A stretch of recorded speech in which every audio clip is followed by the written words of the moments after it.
And I know with my family, for example, it's actually generational trauma because so many people in my family have not been able to express themselves, or they've not been able to sing or use their voice. That, just as a general example, if my family supported me, there was also a lot of language that did not support me because we've had, generations of people unable to pursue music, like unable to express themselves. So there is this unconscious thing of like, well, if I can't do it, you can't do it. And now that I'm considering studying it again, it's like, wow, no one can hold me back now. It's just fun. I have nothing to prove. I don't need to like secure a paid income or I don't need to prove that it can work. I just know it will if I'm living in alignment and following what's right for me.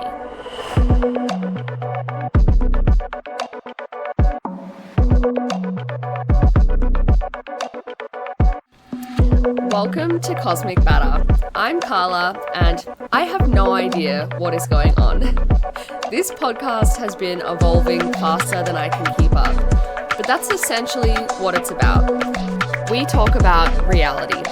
What is reality really made of? And essentially, I don't necessarily have any answers for you. Welcome and enjoy.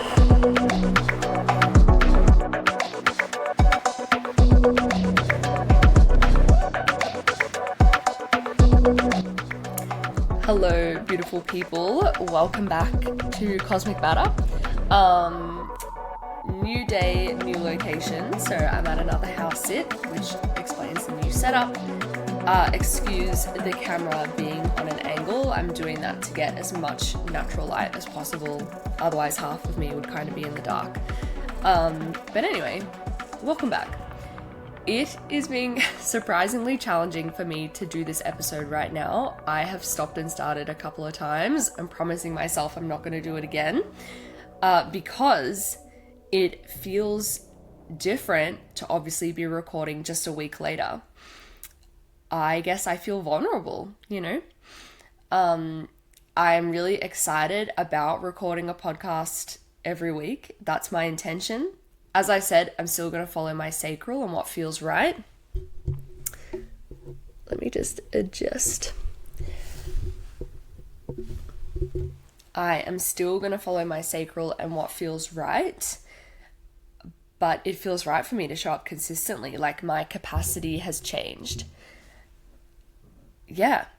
And so much does happen for me all the time. It does feel potent to talk about what's just coming through for me without being repetitive. I mean, like, maybe these episodes could be 30 minutes long. Let's see. I'm like yet to ever record an episode that's just 30 minutes.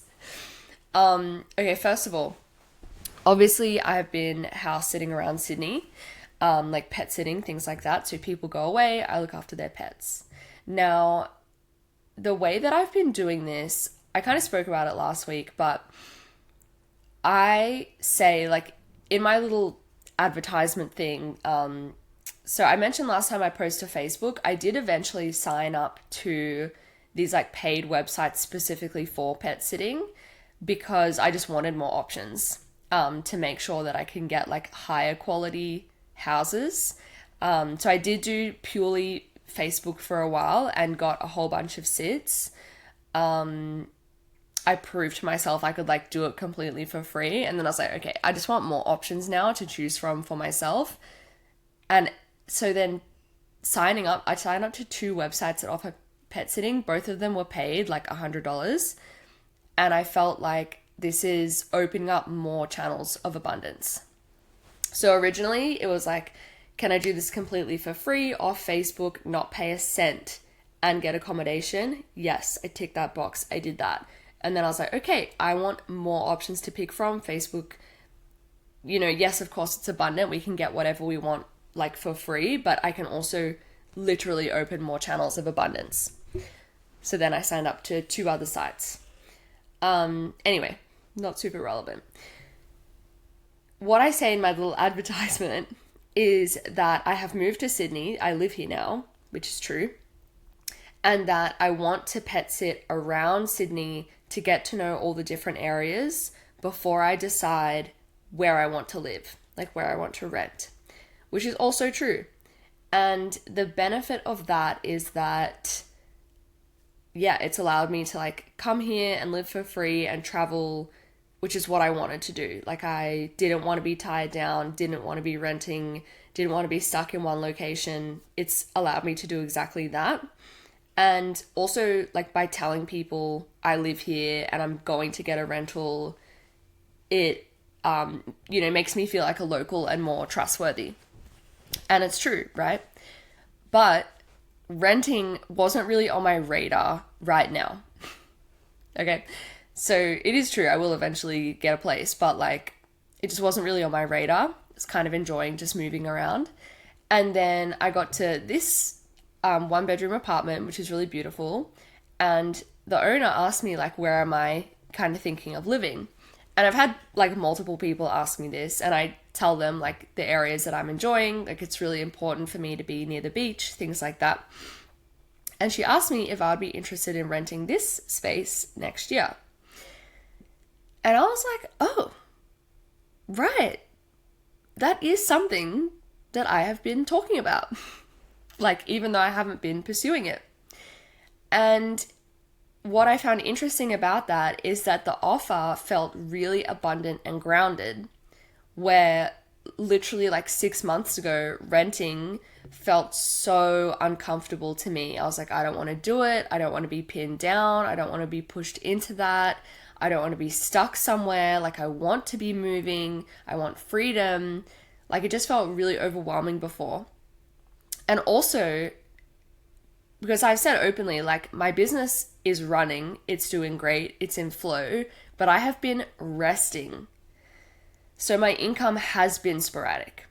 So renting a place, I just like didn't want the stress while I needed that time to rest and just, focus on myself. So renting just felt like kind of overwhelming and like not something I needed to do. Right, and then she offered me this place. Now, this apartment specifically might not be for me. Like, there's, other factors that I'm more interested in. Like, being really close to the beach is like a priority. But after she offered it to me, I just noticed how the feeling had changed. That it felt good and safe and possible and like exciting and grounded and abundant, instead of like something that was gonna get in my way. And I thought, okay, well, now that I'm feeling that, like, I'm kind of surprised to be feeling interested in it. What do I want in a rental? Because I hadn't quite like mapped that out yet. And definitely all of my house sitting has done exactly what I said it would do and like shown me where I actually want to be in Sydney. And it's also shown me like what I need from a space, what I need to feel good in my body, my energy. Like, I have house sat in Woolloomooloo, which is in the middle of the city, kind of near the Sydney Harbour Bridge. It's like I guess like a 10-minute drive from the Sydney Harbour Bridge. And as cool as it is to be in the city, it's not for me. It is just so much chi and energy, like so many people, and like I need a place where I can put my feet on the earth regularly. Otherwise I just go a bit crazy. So I've learned about like where I actually want to stay. So after she offered me this place, anyway, I said maybe. I'm not sure if this place is for me, but I then mapped out what I actually want. And I guess I realized like what's coming up for me and where I'm going to be, where I'm moving to. Like, I'll be back in Melbourne over Christmas and the New Year. I'll see my family, I'll see all my friends, and then I'll come back to Sydney. And I thought, you know what? I actually would like to have my own place next year. And now that feels good to me. Yeah, and I thought about what my non-negotiables are, what I really want. I want to be as close to the ocean as possible. And in the past, I would be like, it's too expensive to get really close to the ocean. Everybody wants that. There's really high demand. Like all these essentially limiting beliefs that would make me feel like a lot of fear or like I have to rush to get there. But now I'm like, oh, I can say what I want in an apartment and then I can let outer intention bring it to me.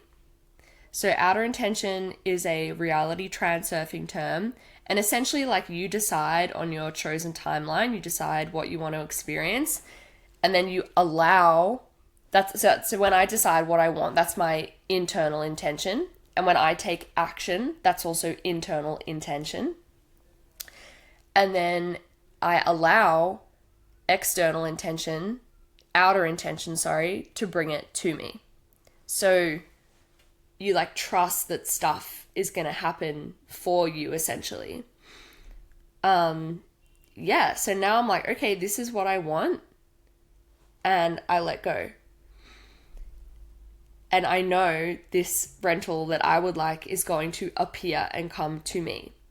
Like additionally, being a generator, I know that my aura is always drawing in what is right for me, or it's always drawing in options that I get to pick from. So I do not have to go out and find the apartment myself and apply and secure it and whatever. More likely, it will probably just be offered to me at the right time, or someone will recommend it or send me a link or like share it with me. It will be drawn in. So now that I know these things and I have like this embodied understanding of reality creation, whatever, I can trust and I can relax and I feel like I don't have to figure it all out, which is so good. It did inspire me then. Obviously, I still like looked at apartments and I researched and I looked at like flatmates.com or do I want to get my own rental? Like I have still looked and seen what's out there.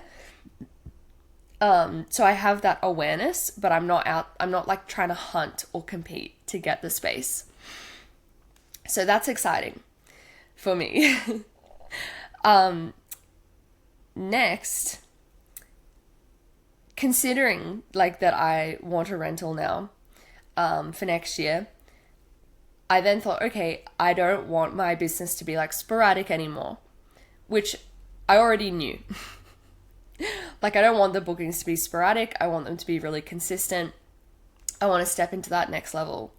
Yeah, and essentially this lit like a real fire underneath me and feeling like, okay, well, I can't be like resting so much anymore, you know? I have to be showing up consistently to receive consistently.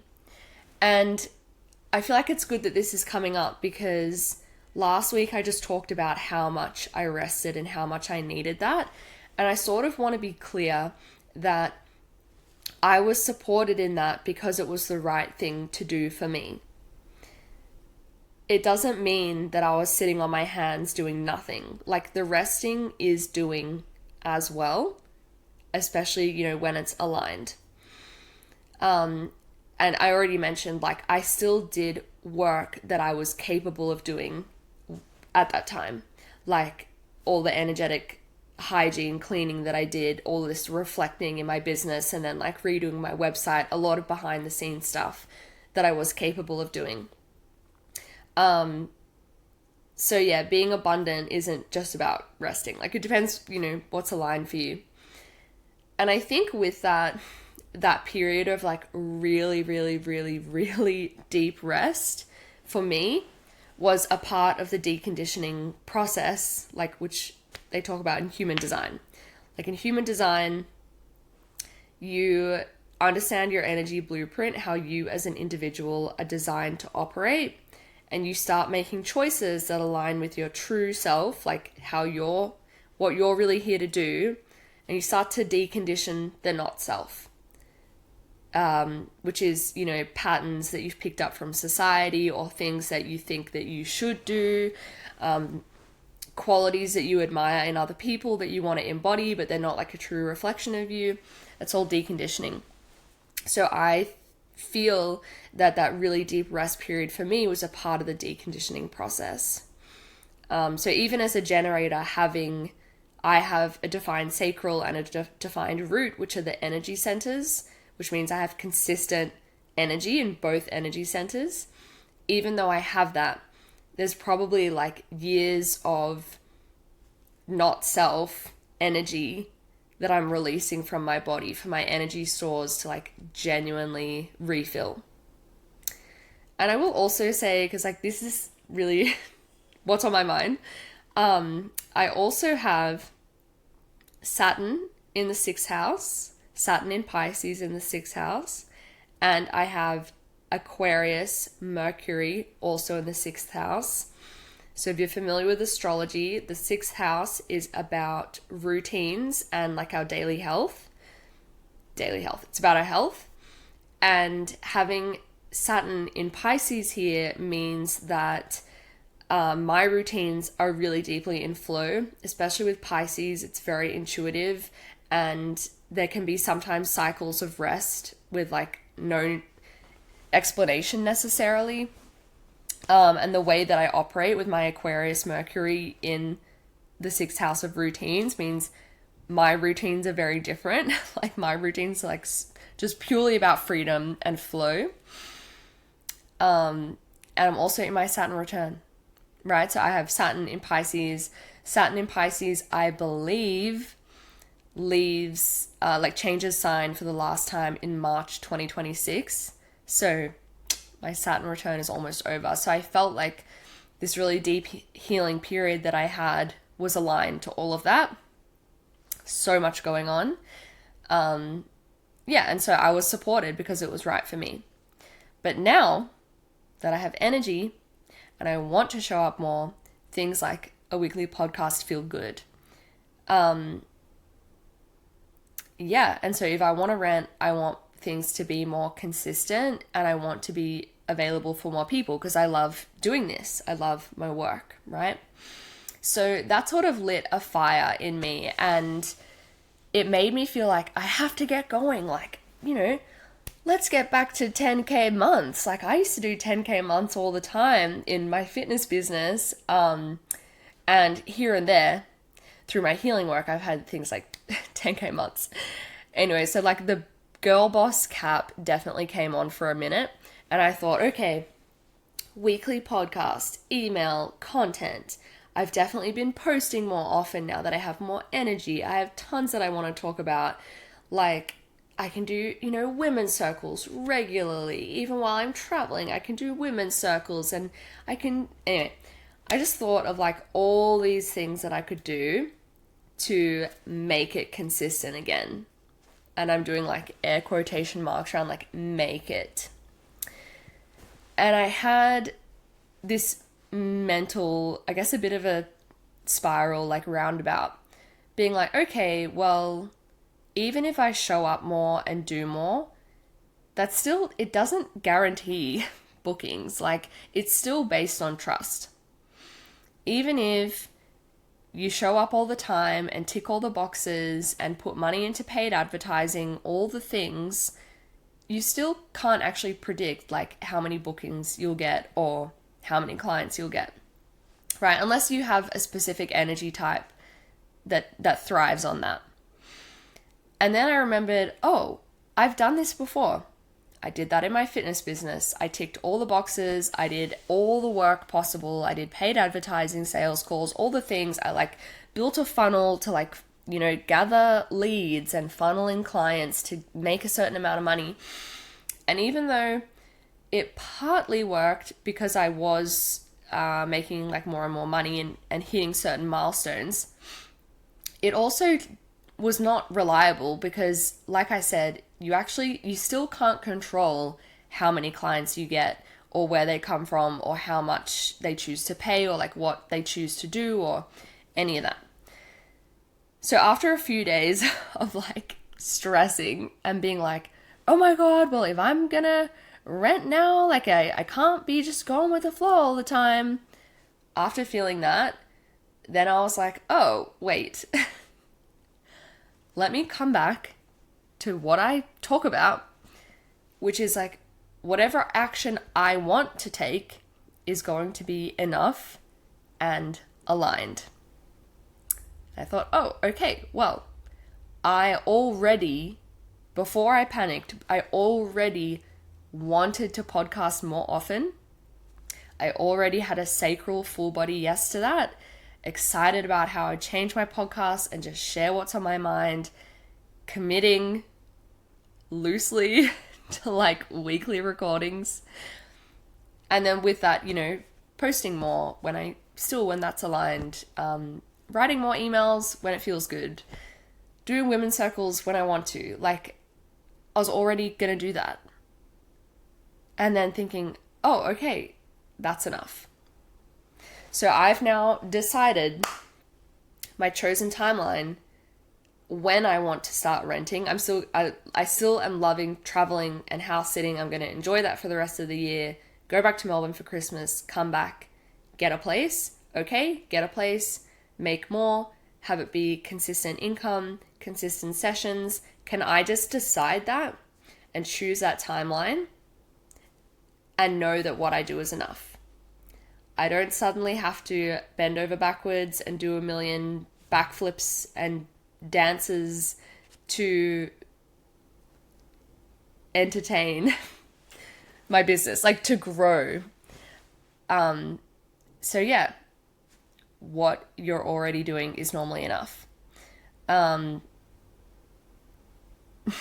brain just keeps being like, do people want to hear this? I think they do. This is what's on my mind. My favorite podcasters ever, they are conversational in this way and they just talk about what's happening every week. And there's like so much learning just in their free-flowing conversation.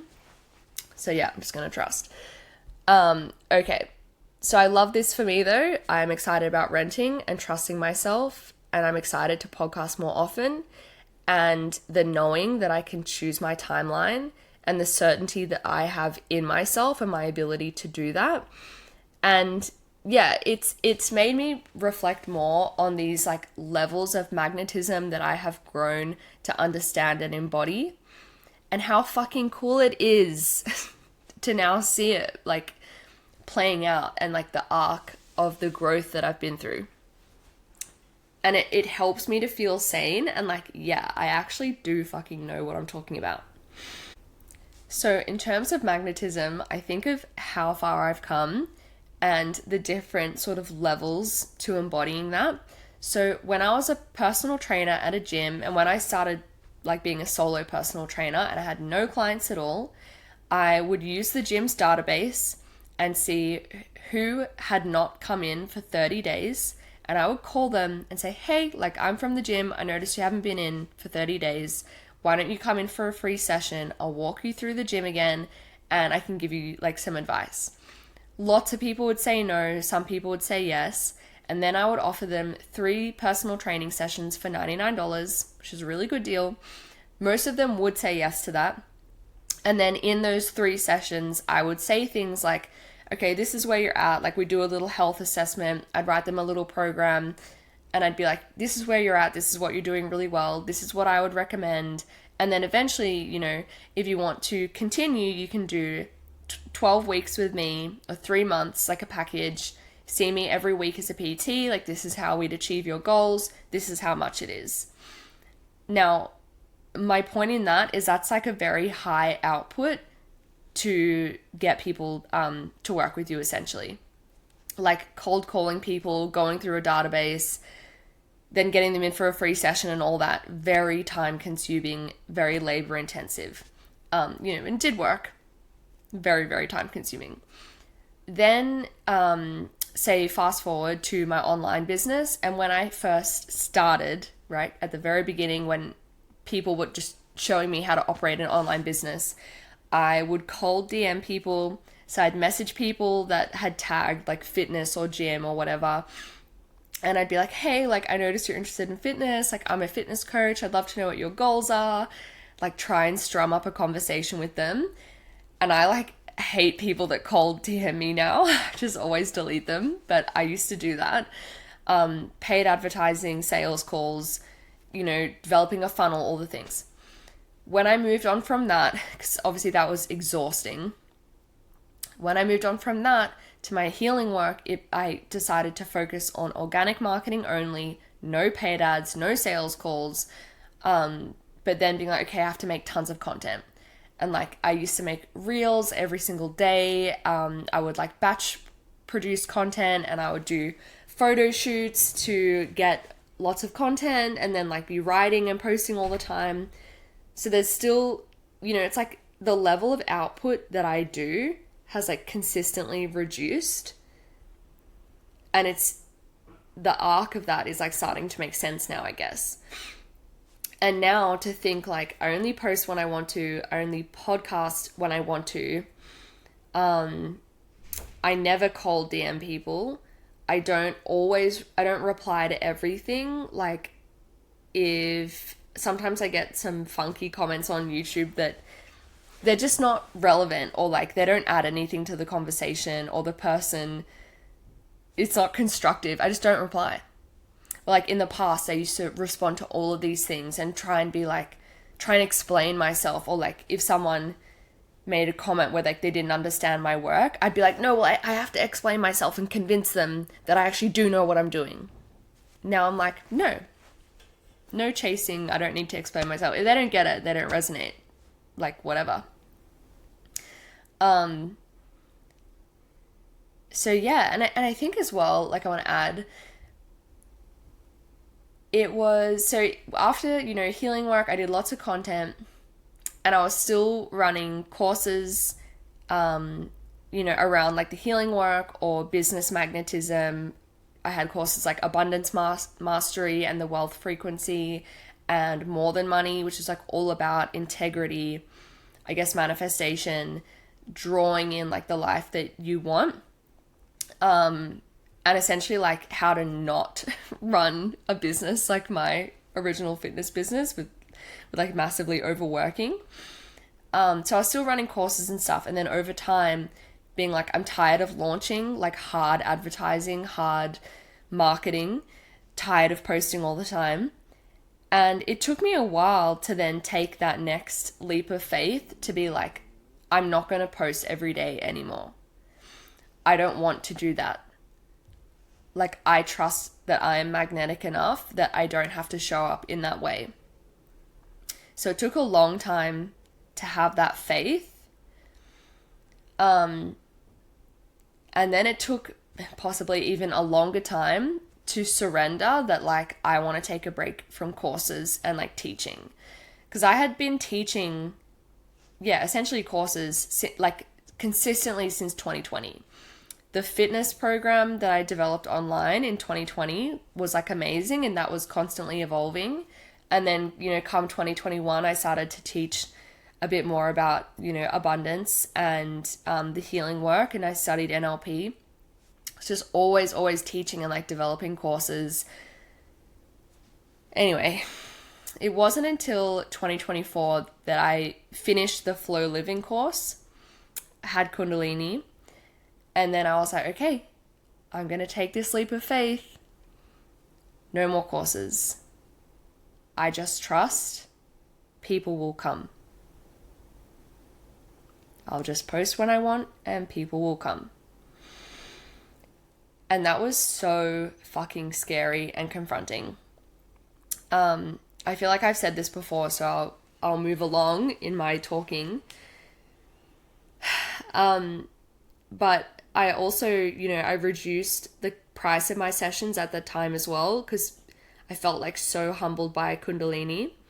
I just wanted to do healing sessions and nothing else. So my healing sessions and all that, they were $180 for a long time. Like super affordable, $180 Australian. Super affordable, still enough that it was worth my time and like what I teach. It felt fair in that moment. And I feel like I had to sit in that complete trust, no major offerings, like not even charging that much. I feel like I just had to sit there for a long time to have this new level of trust and faith. And like trusting my magnetism, that I can be abundant no matter what, even if I'm not charging much. I can be abundant no matter what, even if bookings are sporadic. I can be abundant no matter what, even if I don't have a launch plan, even if I'm not launching anything. Yeah, like I can still produce my work and do what I want. And, I ended up doing the DJ competition. Like I can still have fun. I can still expand myself and just be like in complete trust. So now to have, recently adjusted my prices now that I have more capacity and feeling ready, it feels so different now. Like I've had these pillars of magnetism building up, starting from a business with like super high output cold calling people to now being like, I'll just podcast when I want to. This is how much my sessions are. And I get to make money consistently. I don't know. I just think that's amazing. And it's cool to see. I just feel like it makes sense. But it's felt like, in a way, like kind of turbulent in the process. Because, after I left my fitness business, because I didn't like how it was run and it wasn't sustainable, for so long I was like, am I crazy for walking away from something that works? But just knowing like, no, there's a better way, there's an easier way. Like, but I have to live and breathe the easier way. I have to do the hard stuff for it to get easier. I have to let go of this system that's not sustainable. And then, after Kundalini, when I dropped my prices and relaxed into just healing sessions and, no courses, no launches at all, that was so confronting to be like, I don't know when money is going to land. Why am I doing this? And it was confusing because I'd be like, I've charged a lot of money before for high ticket coaching and I know that I'm good and I know what I'm talking about. Why am I dropping it to 180? But just being like, I just have to trust because that's what feels right. And in doing that, it is a strengthening of my trust and my worth. Like if I can get by and move to Sydney and travel whatever while charging like $180 a session, like the faith that I have in myself and my business is unmatched, and my understanding of abundance, like it's unmatched from these experiences. And there's been so many benefits to making less as well. Like I totally see the soul cultivation that has happened. For example, like it's made me quite like ruthlessly in tune with my sacral, because if I'm only earning X amount, I can't do every single little thing. I have to really listen to my sacral to decide what is aligned for me and what's not. And if I decide to do something bigger, like when I did move to Sydney, being like, I literally just trust that there will be enough bookings and I'll be able to pay for that move, or I'll be able to get around, I'll be able to travel and, have all my needs met as well. Yeah, so there have been benefits to that. And I just feel called to add, so in human design, I have an open heart center, also known as the will center, or undefined, like instead of open. This means that I do not have consistent willpower. And when I learned this, it just made so much sense. So I do have the sacral and the root center defined, which I mentioned before, which means I have consistent energy. So I can work all fucking day, especially if it's stuff that I love. I can just work and work and work and work. And I love that. But I do not have consistent willpower. This means that I am not designed to prove myself. I am not designed to like make a big grandiose claim and then like get that done sort of thing. I am more designed to just do what feels right to me, and when I just do my own thing, I still get noticed, right? I don't have to push or showcase myself. I just do what feels good and it still gets noticed.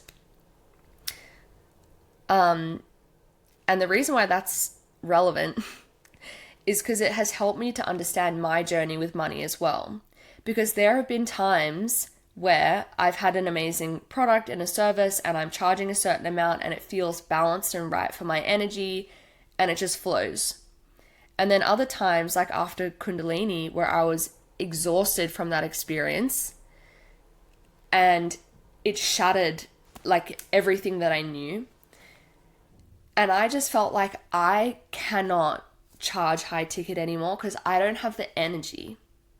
Like, I know that I've taught that before. I know that I've charged that before. I know that I've helped people there. But like right now, I just can't do it. I don't have the energy to like sit at that price. And so having like forgiveness and compassion for myself that my pricing, it will change probably over time.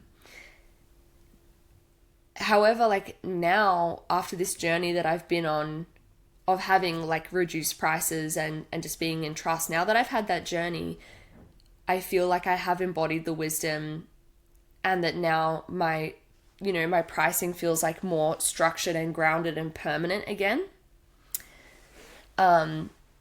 Like it feels natural now to charge what I'm charging now. There's no wobble.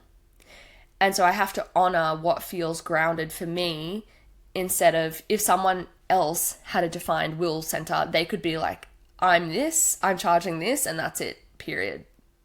And they could just stay there because they have the willpower, for example. So that has helped me a lot. Understanding like the journey that goes into that and the purpose. And yeah, I understand magnetism because of these different ways that I've experienced it. Right? So I love that as well. So I had this fire under me to be consistent now. Essentially the rental like triggered that, and then coming back to what I do is enough. Okay. Speaking of magnetism, I want to talk a little bit about pet sitting and what it's actually taught me about the energy exchange that happens, right? Because everything that we do, there's always an energy exchange. So with a lot of pet sitting, the idea is that you can pet sit in someone's home in exchange for accommodation. So you do it for free to have a place to stay. And when I started this, it was like, perfect, I get to move to Sydney, I get to travel around, I don't have to pay anything. Great. Like, I love that. But the more that I did it, because obviously I've done a lot now, you realize like what places, like where it feels really good to be caring for their animals and to be there, and where it feels draining.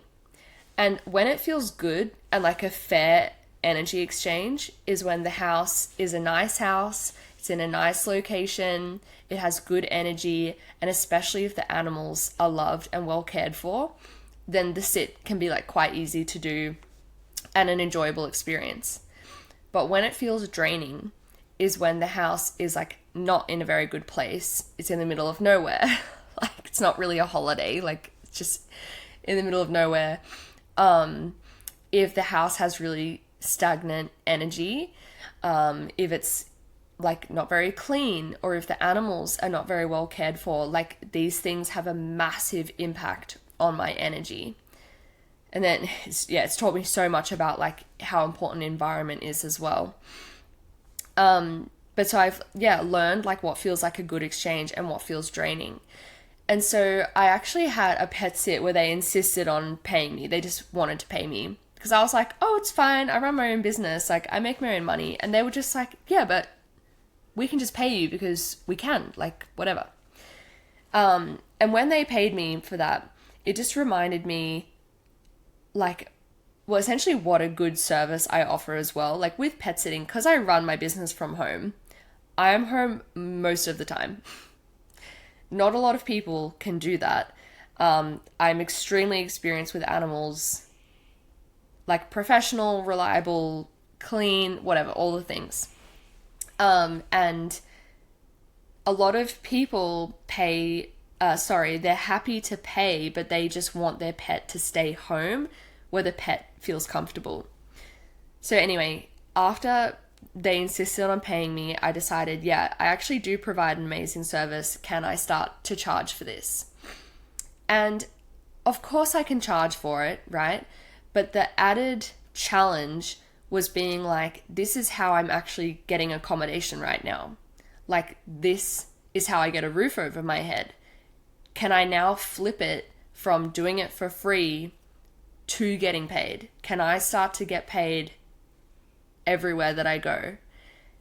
And that brought up like so many, doubts and stuff like within me, and like, am I being entitled to ask for that or to do that, or will I get rejected from everyone, all the things.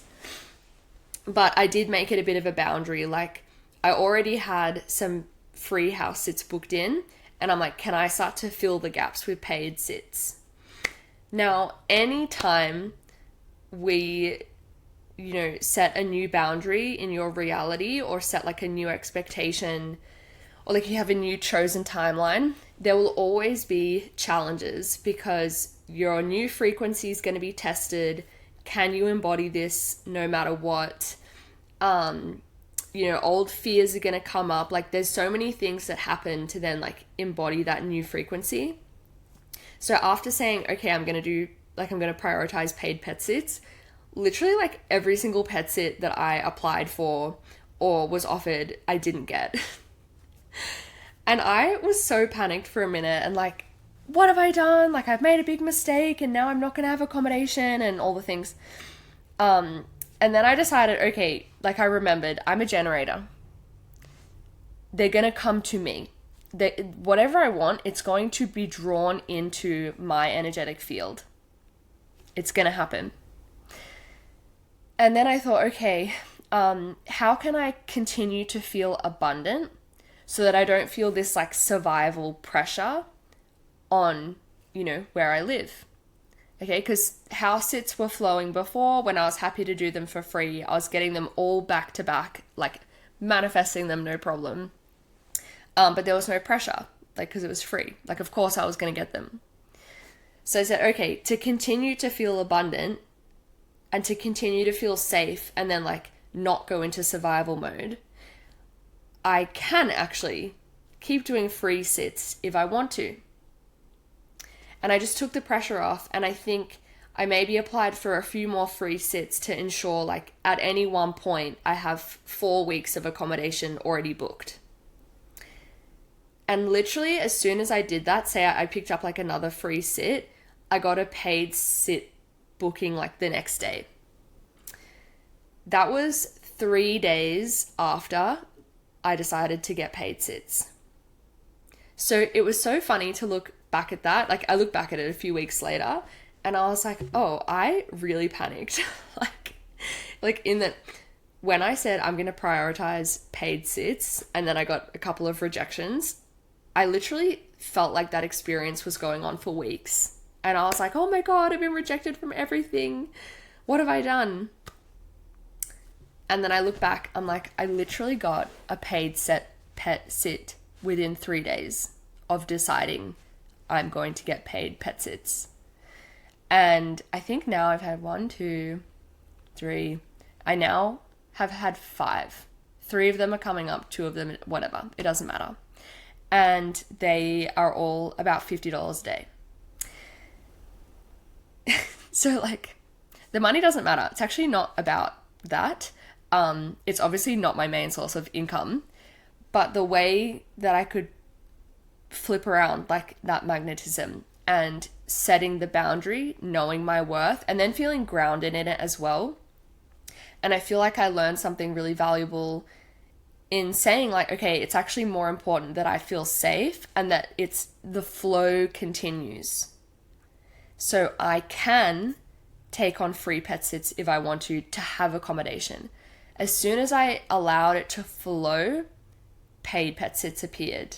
Instead of like gripping the paid pet sitting option and like controlling it and being like overly focused on it, right? Then there's that survival energy. And I feel it's really been the same in my business, although it's a different thing. But like, instead of gripping my business and being like, I have to sort this out, I need to show up a certain amount, I have to do all these things to make it work, I have to prove to people that I'm worth this, whatever, it's like I've just let it go. My business, I just do what I want. I take action that's aligned, and then I just trust bookings come and money will flow. And pet sitting has helped me because it's given me something else to focus on. So I'm not just obsessed with whatever is happening in my business. So even though pet sitting, it doesn't pay that much, like, and I still do some for free, it's not my main source of income. It does take up a portion of my energy, and that's helped for things to flow. Even when I do get money from pet sitting, it does feel extremely abundant because I'm just like, I'm getting paid to live in Sydney.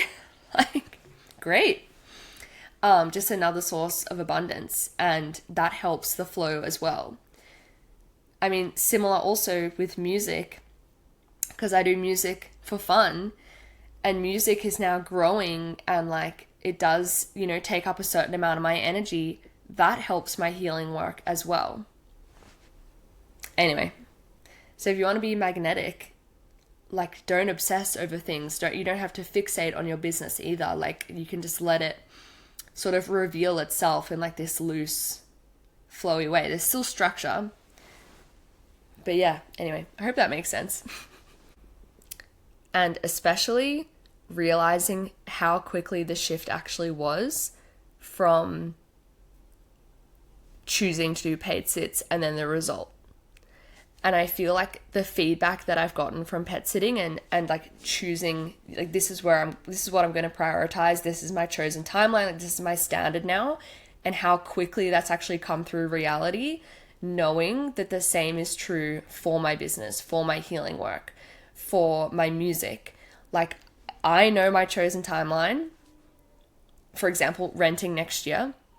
I know my minimum amount of sessions that I want to be doing. And I've decided that.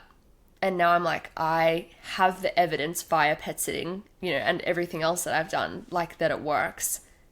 Let outer intention bring it to me. It is inevitable. Like, once you decide, it is inevitable.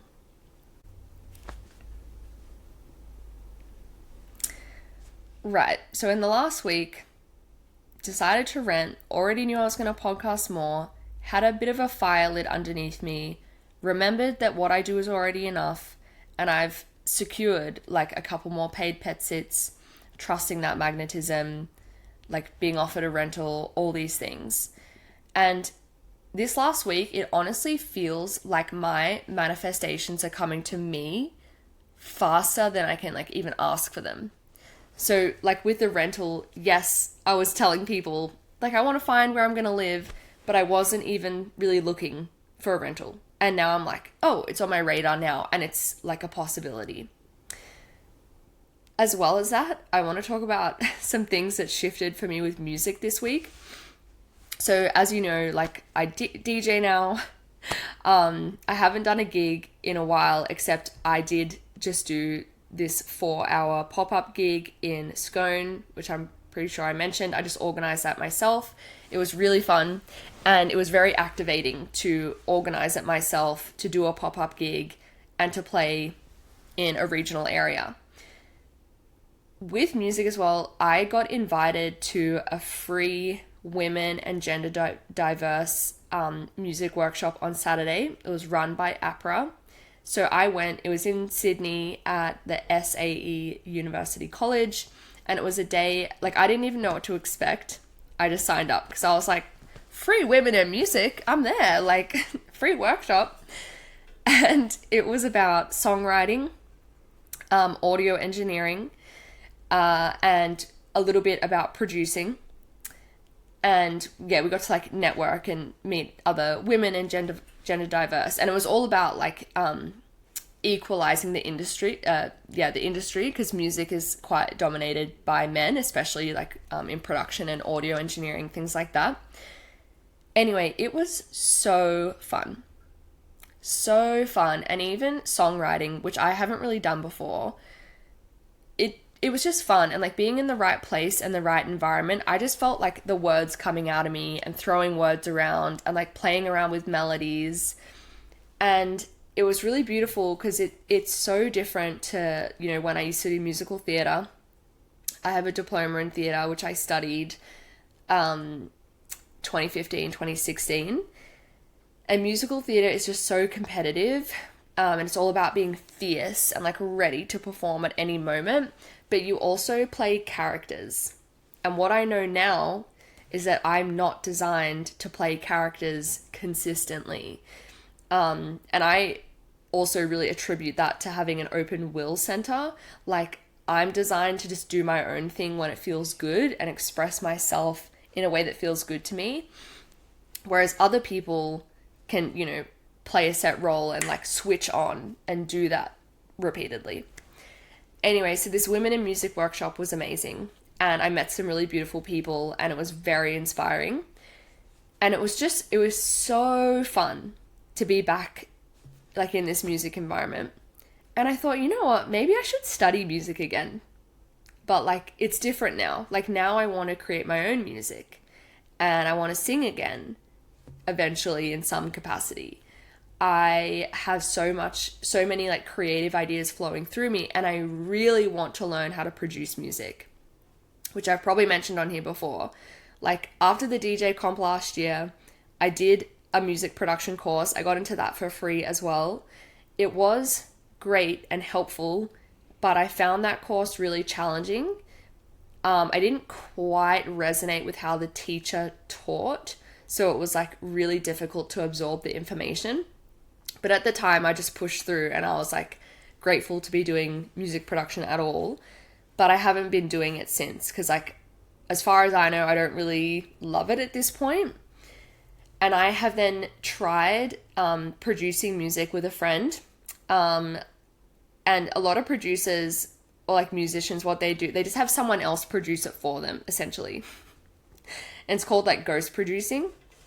So I had a session with someone and we created a demo of like music that I would like to make and based on my ideas. So we created a song and the producer like made it. And I listened back to it and I just was like, it's just not me. Like, it's not capturing the sound that I feel within me. Like, I don't know how to express it yet, but I need to be able to produce it myself to a point at least to capture this music that's trying to come through me. Like, I can't just pay someone else to make it. That just doesn't resonate. So I have been thinking about studying music production more. And I want to add, like, while I've been in Sydney, I mean, originally my goal was to create an EP this year. Because I was like, I know the basics of production. I'm already involved in DJing. I have an idea. And be like, okay, I can make an EP this year and like flow with the momentum that I already have and just get something out there. It doesn't have to be perfect, whatever. But obviously I've tried producing myself a little bit. I need to learn more. And then I've tried working with someone else and it didn't feel like me. And I've been like, okay, do I need a different teacher? Like I obviously need to learn more about production. Do I want to study it? Do I want to do like a short course? Like, what does that look like? Like, I have never ever considered doing like contemporary music for myself.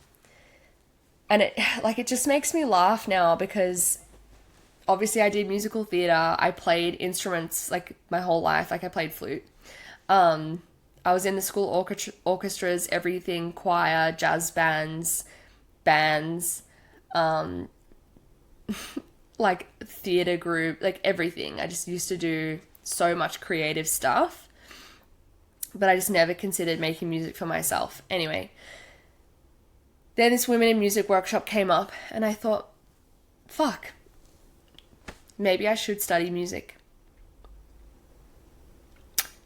So that is now on my radar. And the idea of studying like contemporary music, so making my own music, the idea of doing this now fills me with so much joy, pure joy. And I feel this is such a proof of like my sacral growth and how the sacral works for me as a generator. So this would be relevant to however you're designed to like live your design, right? But how you do it will be different based on your design. But I have been following my sacral, not exactly knowing where I was going to go. I have had intentions, like I want to build my business, make more consistent money. I want to DJ more because it's really fun. And like I have bigger goals than that. Like it'd be really fun to DJ at an international festival. It'd be really fun to have like 10,000 followers on YouTube, whatever. Like I still have these targets, right? But I'm now in the present moment and allowing them to come to me. I'm not like chasing DJing at a festival. I just know it will happen now at the right time, like if I follow my sacral. So I moved to Sydney knowing that I wanted to be out of Melbourne. I wanted to rest. I wanted to do some stuff behind the scenes in my business. Obviously, resting then took over. I was in a lot of pain. And so that whole time I was like, what the hell is going on? I've just moved to Sydney and I'm exhausted. You know, I'm house sitting to get by, which I'm enjoying, but also what the hell is going on? like how long am I going to do this for? I don't know. How long am I going to be traveling around for? I don't know. How long am I going to stay in Sydney for? Or do I want to travel somewhere else? I don't know. Like I didn't even have strong attachments to Sydney as well, right? Like I'm just here because my sacral told me to come here. And then I would also think like, you know, I want to make an EP this year. I want to produce music, but I don't know enough. I don't really want to like produce right now. I don't feel the sacral pull for that. Obviously, I was healing, like resting, but I was like, what the hell is going on? When am I going to do this? Where are my music connections? Should I go out and find them? Should I be trying harder to get DJ gigs? Like there's just been so much confusion. And for me in my design, that is normal. Like when I'm following my sacral, it's okay to like not know exactly what's going to happen. And now I'm like, holy fucking shit. I've transformed my business from the inside out, like redoing my pricing and my website and all that, my offers, offering human design. I'm now enrolled to study human design, which starts next week. So excited. Like so aligned. I will get a rental next year. Makes sense. And then when I was at this women and gender diverse music event, I thought maybe I should study music production and songwriting and more like performance and things like that, audio engineering. And that just feels so good. I cannot put into words how good it feels. And it makes sense that music has come back. This is making a childhood part of me so happy. Like it's quite indescribable. And there's also a bit of a fuck you energy in this to all the people that like told me like you can't make money from music. It's really hard. It's really competitive. It's really challenging. And with what I know now from my healing work and like being a generator and whatever, I'm like, none of that matters. If I follow what feels right for me and I follow my sacral and I have fun, everything will work out. I already have so much fucking evidence of that. Like I can literally rest for months and money will come. If it feels right, it will be supported. And now when I think of studying music, like even, I guess in the past, I would even be like, oh my God, I'm 30. Is that too late? Is that too late to do music? Am I not attractive anymore? Will nobody care about my music? Or like it's too late to even consider starting doing music of any kind. Or even like in the past, I might have been embarrassed to study at uni at 30 or whatever. And now I'm like, who fucking cares? If it's fun, if it brings me joy, none of that matters. And I also, in the past, would be like, you can't study full time because like you need to work. And like, how are you going to make money? And now I'm like, if I'm following my highest joy, it's like as a generator, I'm following my sacral, I'm going to make money. Period. Like there's no barrier there. It's so freeing to know and understand these things. Now, in regards to studying, like I have actually spoken to the university about studying music with them. It's feeling like a sacral yes, but let's just be aware that I'm not actually signed up yet and things can change. So, you know, I'm sharing this early. Okay, wait. I love now that I have a functioning in flow business ready to go that I have been nurturing over years and years and developing this lifestyle of ease for myself. And now I have space to do something fun that I want to do. And I love that I get to do them both because I love healing so much. I love holding space for people. I love doing readings. I love doing human design readings. I love it so much, and I don't want to let any of that go just to like make music, you know? But the fact that I can do them both, my soul is just singing, you know? Okay, and I forgot to add before, when I said it feels like fuck you, it feels like a fuck you to the people that told me that music is impossible.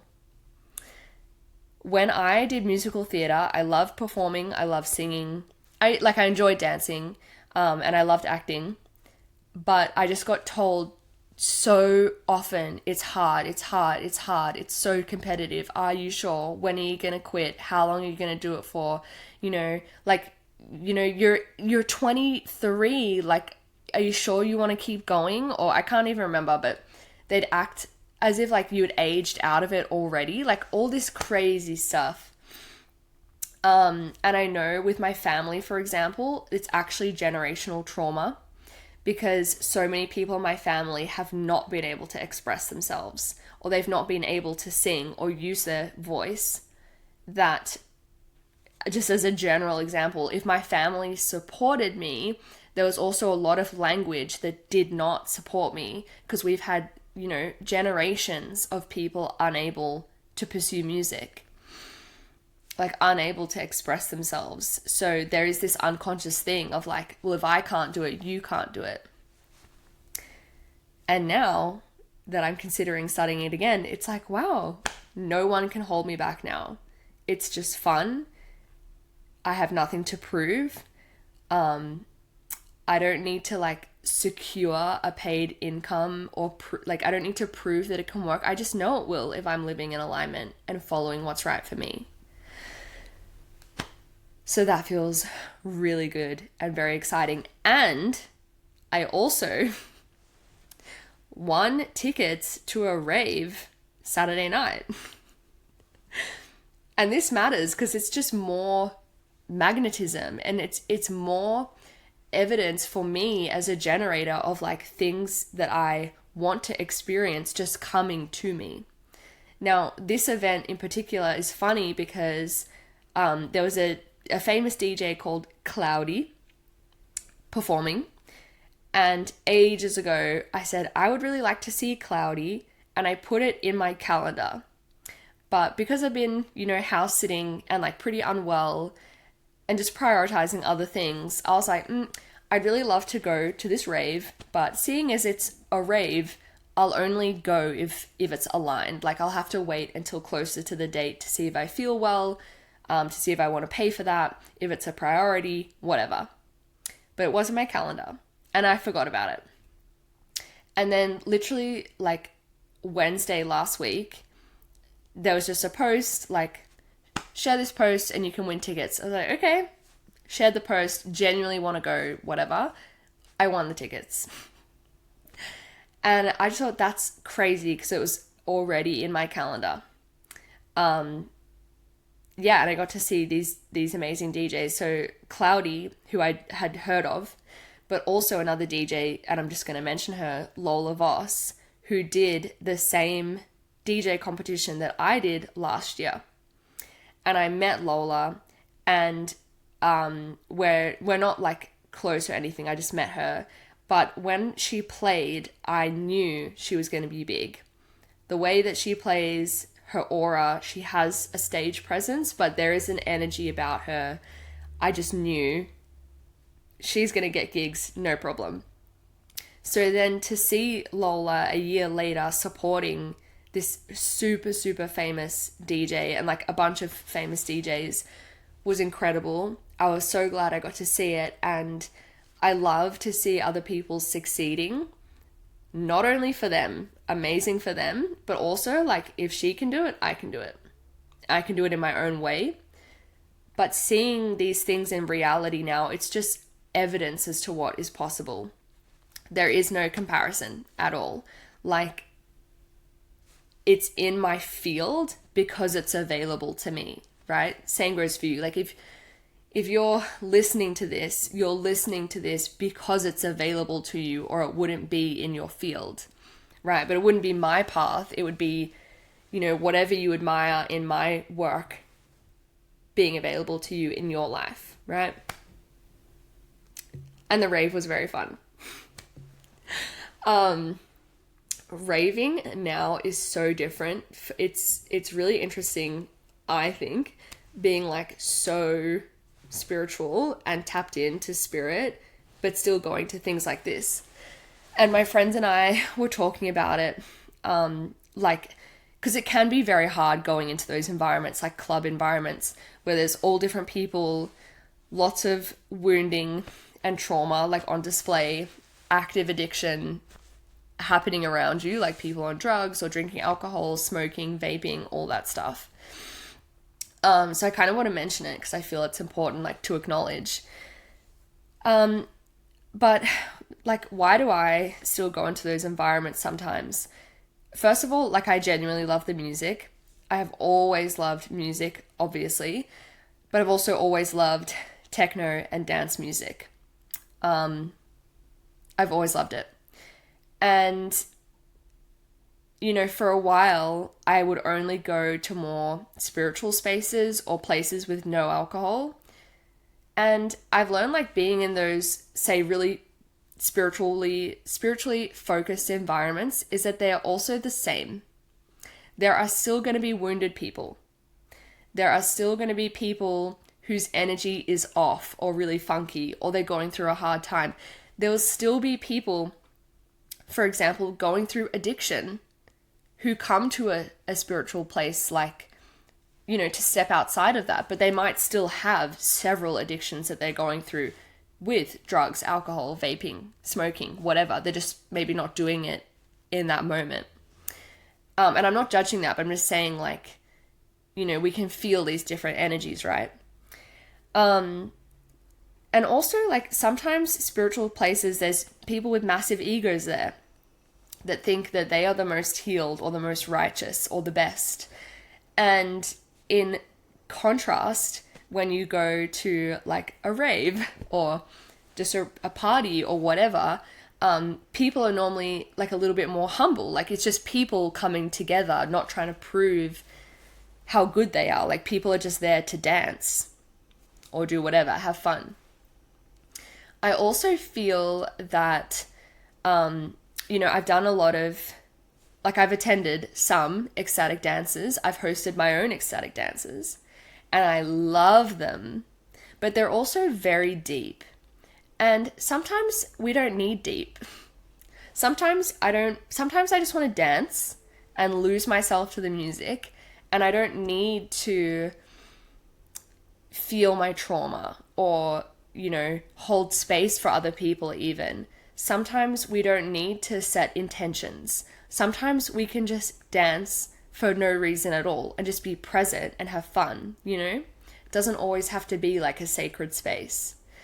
But having said that, everything is sacred. I also want to add that, like, going to like a rave when the time is right, it can be really grounding just to be around people and dance. I found it really grounding. I had so much fun, just listening to this like pumping, relentless bass, like techno music, and then not like completely forgetting business and healing and forgetting even music and my intention, like just forgetting and just being in the joy vibration, in the fun vibration. Like I don't need to know everyone around me very well. I don't need to connect with everyone. We don't need to talk. It's so loud. We can just be with the music. There's just so many things there that are like, you know, I guess I didn't go to any events like that for a few years. So it's really nice to be back in a way. And I'm just more discerning now about when I go and what I'll go to.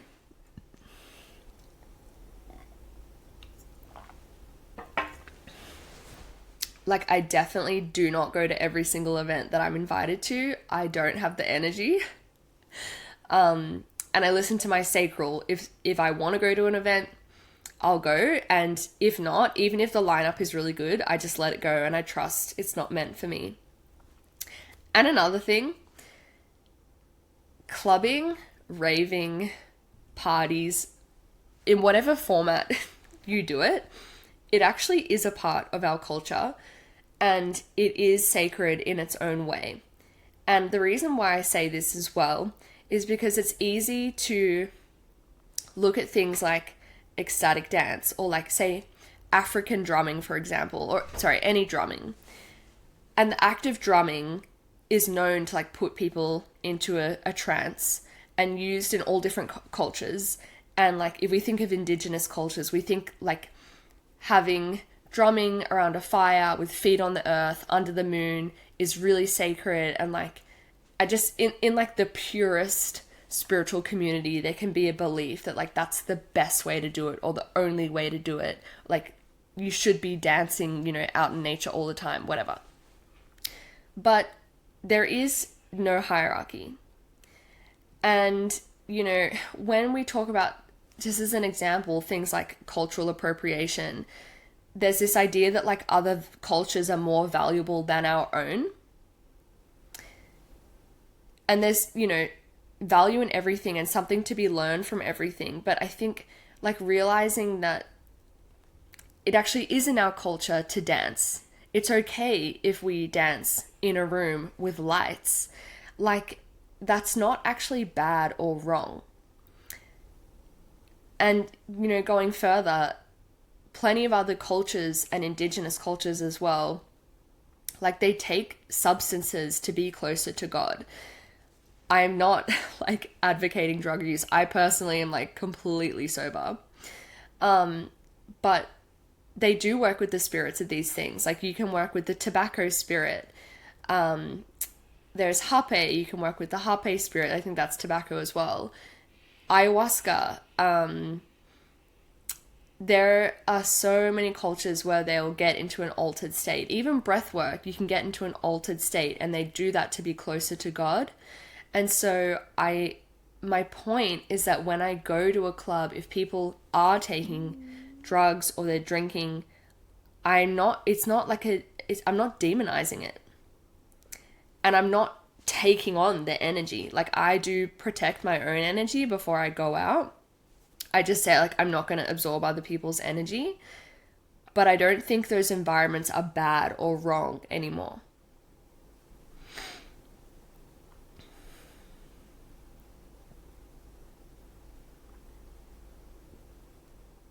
Yeah, and as well, I'm pretty sure I've spoken openly about this in my podcast before, but like I used to party and take drugs and drink and all that in my 20s, obviously, like my early 20s.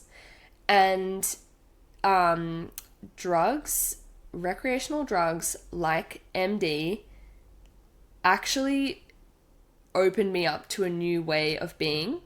And I remember the first time taking MD or whatever it was and feeling like love and feeling like this overwhelming joy and like connection to the music.